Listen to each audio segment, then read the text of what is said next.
Saat ini saya sudah bersama Bapak Trijoko yang akan saya wawancarai mengenai beberapa hal tentang pemerintahan Orde Baru.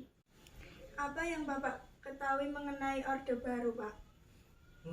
Kalau berbicara masalah Orde Baru ya, jadi adanya sebutan Orde Baru itu untuk menyebut pemerintahan yang ada di Indonesia pada periode setelah lengsernya kekuasaan dari Presiden Soekarno, sehingga rezim Orde Baru itu menjadi satu pemerintahan baru setelah Soekarno dipimpin oleh waktu itu Presiden Soeharto. Dan Orde Baru ini berlangsung cukup lama karena cukup kuat dalam menancapkan akarnya, sehingga Orde Baru dapat berlangsung selama 32 tahun dan itu hanya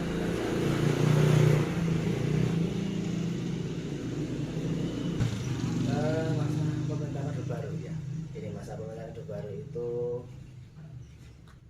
bermula dari adanya surat perintah 11 Maret tahun 66 atau Super Semar yang terkenal dengan Super Semar itu, yaitu munculnya pembentukan pemerintahan baru yang dipimpin langsung oleh Presiden Soeharto waktu itu. Orde Baru ini tujuannya untuk meletakkan dasar-dasar pemerintahan dan mengembalikan kepada tata kelola pemerintahan yang berdasarkan pada Pancasila dan Undang-Undang Dasar 1945.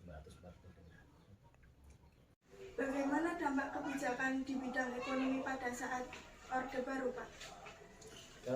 Pada masa pemerintahan Orde Baru, pemerintah Orde Baru ini melakukan berbagai upaya untuk mencapai rehabilitasi ekonomi.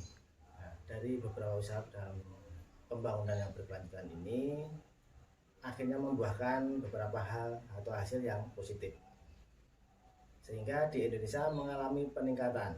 Nah, waktu itu nampak dapat dicapainya atau diwujudkannya swasembada beras di Indonesia. Kemudian pembangunan yang dicapai juga meningkat, seperti pembangunan infrastruktur, transportasi, dan lain-lain, sehingga dengan adanya peningkatan pembangunan infrastruktur ini juga memperlancar kegiatan ekonomi masyarakat, sehingga tercapai pula dampak positifnya, yaitu waktu itu sudah ada diantaranya jaringan listrik yang mencapai di desa-desa, kemudian siaran televisi, ada juga pembangunan sekolah-sekolah itu sudah sampai di desa-desa.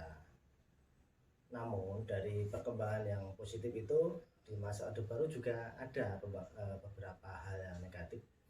Di antaranya adalah adanya kesenjangan antara kondisi yang ada di desa dan di kota. Nah, juga adanya kesenjangan dalam sektor industri maupun pertanian, di mana sektor industri itu dapat berkembang dengan pesat, namun hasilnya juga bagus. Namun jika dibandingkan dengan di sektor pertanian cukup terpuruk dalam arti hasilnya. Mengapa hal itu bisa terjadi, Pak?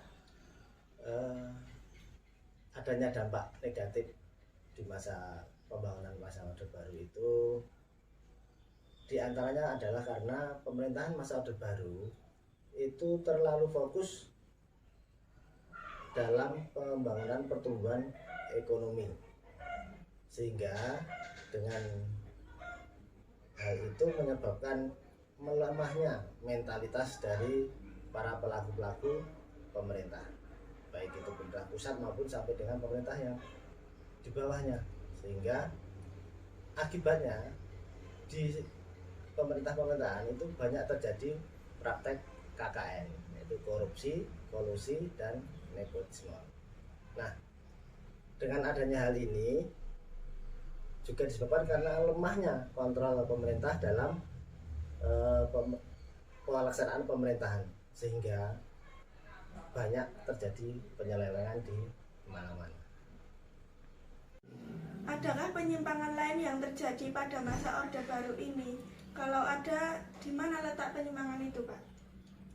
Beberapa penyimpangan yang terjadi selama menancapnya akar-akar Orde Baru yang sangat kuat selama masa pemerintahan kurang lebih 32 tahun itu banyak terjadi penyimpangan. Di antaranya karena pemusatan pemerintahan yang di tangan presiden atau kita sering sebut itu dengan tangan besi, kemudian adanya pembatasan hak-hak politik rakyat, kemudian dilaksanakannya pemilu yang cenderung tidak demokratis, kemudian ada juga di pembatasan kehidupan atau kebebasan pers di Indonesia, kemudian pembangunan yang dirasa tidak merata sehingga terjadi kesenjangan, baik itu kesenjangan dalam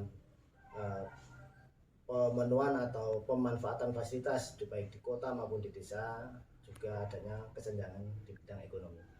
Baik, terima kasih Pak. Sama-sama.